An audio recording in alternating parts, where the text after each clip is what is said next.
Hello students, क्या आप जानते हैं डायमंड इतना चमकता क्यों है? इसका कारण है total internal reflection. Total internal reflection. देखिए, डायमंड का जो रिफ्रैक्टिव इंडेक्स होता है वो 2.24 होती है और क्रिटिकल एंगल जो है डायमंड का होता है 24.4 डिग्री।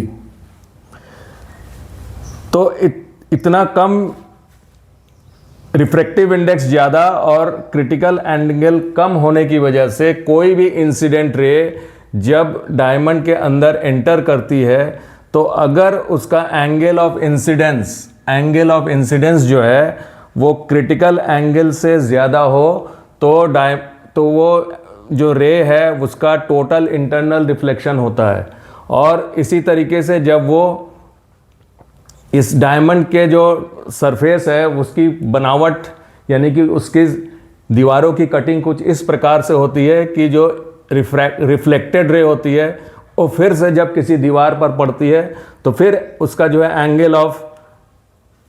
इंसिडेंस जो है इस क्रिटिकल एंगल से ज़्यादा होती है और फिर दोबारा जो है उसका टोटल इंटरनल रिफ्लेक्शन हो जाता है और इसी तरीके से वो आगे की ओर बढ़ता चला जाता है। यानी कि एक बार इंसिडेंट रे अगर डायमंड के अंदर चली गई तो वो उसी डायमंड के अंदर वो ट्रैप हो जाता है और बार बार उसकी दीवारों पर टोटल इंटरनल रिफ्लेक्शन होता है और फाइनली वो रे तभी बाहर निकलती है उस डायमंड से जब उसका एंगल ऑफ इंसिडेंस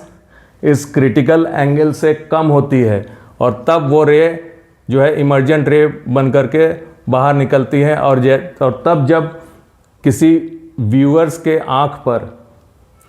जब वो रे पहुंचती है तो हमको ये डायमंड चमकता हुआ दिखाई देता है।